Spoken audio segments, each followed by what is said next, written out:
Ini kamera gokil banget. Gue bisa bilang bahwa kamera ini adalah kamera terworth it dari harga sama value-nya.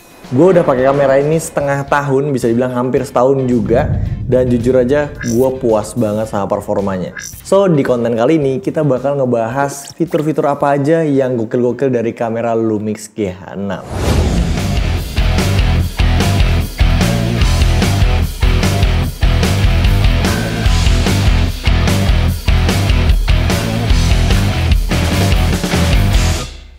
Halo guys, balik lagi bareng gue Yuda di channel arfhouse.id. So, buat yang baru datang, channel ini ngebahas tentang videografi, video editing, dan dunia freelancing. Nah, di konten kali ini gue bahas kamera yang jarang banget orang pakai.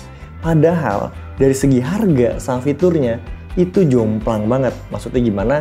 Harganya tuh bener-bener lumayan murah, tapi fiturnya gila parah buat videografi. Kamera apa itu? Yaitu kamera Lumix GH6. Biar nggak terlalu dalam pembahasannya dan bikin pusing, gue akan sebutin 5 fitur yang paling OP di kamera GH6 ini. So, langsung aja ke yang pertama. Nah, fitur yang pertama yaitu fitur Synchro Scan. Fitur ini jarang banget gue temuin di kamera-kamera mirrorless. Nggak tahu kalau kamera-kamera sekarang ya, cuman sebelumnya, di kamera gue sebelumnya, sebelum pindah ke Lumix nih GH6, itu gue nggak pernah nemuin yang namanya fitur Synchro Scan. Simpelnya, fitur Synchro Scan ini banyak kepake untuk ngurangin flicker atau ngilangin flicker. Yang biasanya kita kalau nurunin atau naikin shutter speed itu lompatnya jauh, kalau pakai fitur Synchro Scan-nya dinyalain, lompatnya shutter speed-nya jadi pelan-pelan guys, kayak gini. Jadi sedikit-sedikit. Jadi kita bisa dapetin gambar yang nggak flicker dan kita pakai shutter speed yang nggak jauh dari 2 kali frame rate. Nah, yang kedua, ini namanya waveform. Ini juga nggak banyak gue temuin di kamera-kamera lain. Nggak tahu kalau kalian punya kamera dan ada waveformnya, boleh tulis di kolom komen ya, dan share ke gue biar gue juga bisa tahu. Di Lumix ini, jajaran kayak S5, GH6 itu dia punya yang namanya waveform. Waveform itu apaan sih bang? Untuk apa kegunaannya? Jadi kalau kalian masuk ke software editing dari Adobe Premiere, itu ada namanya waveform juga gitu. Untuk lihat exposure, shadow, sama highlight. Nah, enaknya kenapa pakai waveform dibanding pakai histogram? Histogram tuh jujur aja, gue agak pusing bacanya. Sebenarnya kalau dipelajarin bisa juga gitu, cuman gue akan lebih nyaman ngeliatnya tuh di waveform. Karena bener-bener bisa tahu, oh kalau misalkan ke bawahan banget, itu under, kalau terlalu ke atas, itu jadi overexposure. Jadi gue usahain semua tuh, exposure gue itu ada yang di tengah-tengah, jadi biar gambarnya aman. Terutama buat shooting log yang di +1 itu berdiri di tengah-tengah, jadi enak banget untuk ngeliat si waveformnya. Dan ketika masuk ke software editing, si waveform yang ada di kamera yang lu lihat itu bener sama wave-nya sama kayak yang ada di software. Contohnya gue di sini pakai DaVinci. Jadi intinya waveform ini mempermudah gue banget dalam shooting untuk ngelihat exposure gue, apakah under ataupun overexposure. Jujur, gue lebih nyaman lihat waveform dibanding pakai histogram. Nah, fitur selanjutnya ini yang gokil guys. Yang paling kepake banget untuk syuting video apapun menurut gua, yaitu Open Gate. Lumix GH6 ini dilengkapi resolusi 6K dan juga fitur Open Gate. Open Gate itu apa maksudnya bang? Intinya kita bisa syuting dengan format 4:3. Jadi nggak 16:9 panjang, tapi 4:3 kayak TV zaman dulu mungkin. Nah, apa keunggulannya? Nah, kalau gue pribadi, misalkan kayak di weddingan atau ketemu klien yang minta, mas saya mau ya videonya buat di TikTok sama Reels juga, tapi juga buat di YouTube. Kita cuman cukup sekali syuting aja, nggak perlu nyeting-nyeting kamera buat vertikal dan buat horizontal. Terus gimana bang kira-kira frame-nya untuk motong-motongnya dan segala macamnya? Tenang aja, di Lumix GH6 ini juga udah ada namanya frame marker. Jadi kita bisa lihat tuh tanda merah ini untuk nandain kalau ini bisa buat nge-marking 16:9. Jadi ketika lu mau motong nanti pas editing lu udah bisa lihat frame-nya segimana. Nah selanjutnya, bang emang nggak pecah tuh gambarnya kalau di crop jadi vertikal? Enggak dong, kenapa? Karena kita syutingnya 6K. Nah masuk nih ke pertanyaan selanjutnya nih, bang lu nggak berat bang syuting 6K? Ngeditnya kayak gimana bang? Komputer lu speknya dewa ya? Enggak guys. Nah tenang dulu, mentahannya itu nggak berat guys. Kenapa nggak berat? Karena kita bakal masuk ke fitur yang keempat, yaitu kamera ini udah bisa rekam kodek format Apple ProRes. Apple ProRes itu apaan bang? Intinya kalau kalian biasanya syuting video dengan format MP4 gitu-gitu ya, itu pakai kodek yang namanya H264 atau H265. Simpelnya ini kodek bener-bener enteng banget buat di editing. Jadi dengan format MOV dan dengan kodek Apple ProRes si mentahan video dari G6 ini akan bener-bener enteng banget ketika dimasukin ke software editing dibanding H264.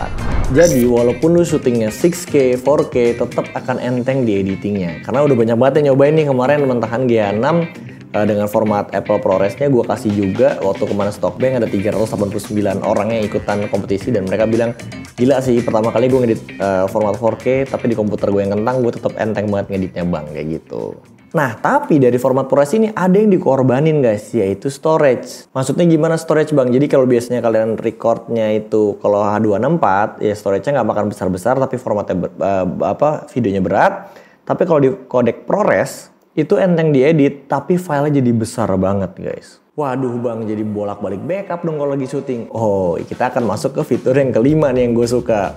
G6 itu udah bisa record direct ke SSD. Ini sih alasan utama kenapa gue pindah ke G6.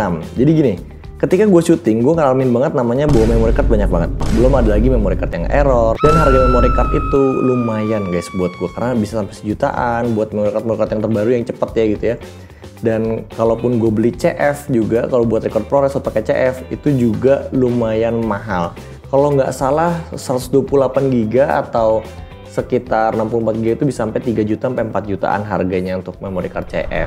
Nah itu dia alasan gue kenapa pindah ke Lumix G6, karena bisa record SSD. SSD yang gue beli ini storage-nya 1 TB dan harganya cuma 1,8 juta waktu gue beli. Sekarang mungkin bisa 1,6an karena sepupu gue kalau nggak salah baru beli kemarin harganya 1,6an harga SSD-nya. Jadi enak banget ketika nanti mau backup ya udah langsung colokin SSD-nya dan lu nggak bolak-balik backup karena itu udah nyolok SSD di si G6-nya. Nah nggak afdol nih kalau gue sharing tentang satu kamera, gue cuma bahas keunggulannya doang, udah tahu fitur-fitur yang gue suka doang tanpa ngebahas tentang kelemahannya. Kira-kira apa aja kelemahannya bang?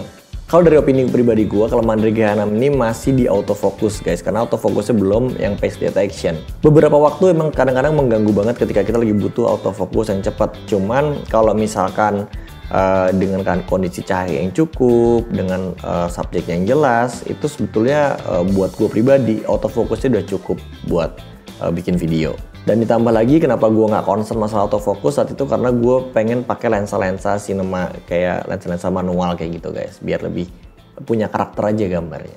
Jadi kalau tanya kelemahannya, satu si autofocusnya. Terus yang kedua kelemahannya di MFT. Sebetulnya bukan MFT yang kelemahannya, cuman pilihan dan variasi lensanya. Karena kalau gue nyewa lensa, misalnya mau proyekkan, itu lensa biasanya startnya dari 18 terus ke 24, 18, 24 terus 35, 50 gitu kan. Nah karena gue pakai MFT berarti gue harus yang 2 kali lebih luas dari yang orang-orang yang pakai full frame. Contoh kalau di full frame itu bisa pakai lensa 50, kalau di MFT berarti gue harus pakai lensa 25 gitu. Dan gitu seterusnya, bisa lebih zoom atau lebih wide kayak gitu kan. Nah itu doang sih kelemahannya, jadi lebih ke arah nyari lensanya guys. Jadi kalau misalnya gue butuh lensa 24 buat taruh di gimbal, ya mau nggak mau gue harus nyari lensa 12 mili. Itu emang agak-agak sulit untuk nyari, kecuali emang kita nyetok lensa Panasonic Lumix satu kulkas gitu guys ya. Nah ngomongin soal harga nih, ini yang gue singgung dari awal, harga dan value-nya itu jauh banget jomplang. Kenapa? Karena lu bayangin ya, 5 fitur tadi itu adalah fitur-fitur yang paling menurut gue krusial dan dibutuhkan guys untuk orang-orang mungkin profesional videographer yang dimana sering banget proyekan untuk entah bikin video compare profile, video profile dan ngejob lainnya gitu tuh butuh banget fitur si 5 itu untuk bikin video gitu ya. Dengan fitur 5 tadi itu Lumix G6 kalau nggak salah hari ini ya, per hari ini di bulan Juni itu dibanderol sekitar harganya 27 jutaan kameranya. Lu bayangin 27 jutaan.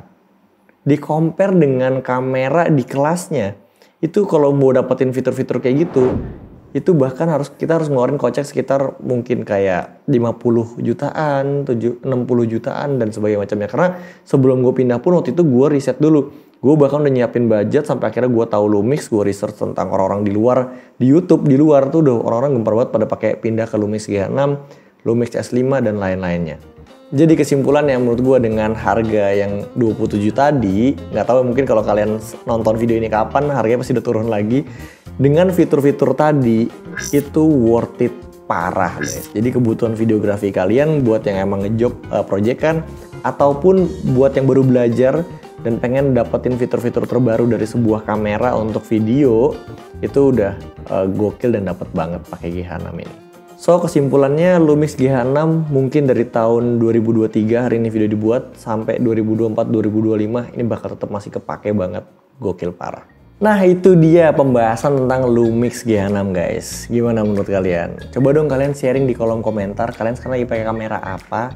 Dan yang buat yang udah pakai Lumix atau udah nyobain, fitur apa sih yang paling kalian suka dari kamera-kamera Lumix? Dan buat yang punya pertanyaan lebih dalam tentang Lumix, boleh banget langsung tanyain di kolom komentar. Nanti gue coba jawab pakai konten kalau pertanyaannya menarik semuanya. Nah, gue punya info penting nih buat kalian yang suka videografi, suka dunia editing, tentang lighting dan lain-lain. Gue punya kelas yang namanya kelas Video Labs guys.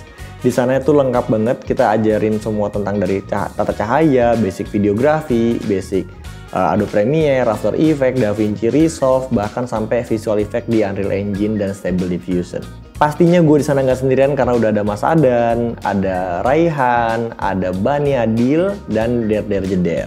So buat lo yang tertarik untuk belajar lebih dalam tentang videografi, bisa langsung cek link di deskripsi, ada kelas Video Labs. Itu dia guys pembahasannya. So gue harap apa yang gue sharing sama kalian berasa bermanfaat buat kalian, bisa jadi bahan pertimbangan buat kalian untuk memilih kamera. Dan sampai ketemu lagi di konten-konten berikutnya.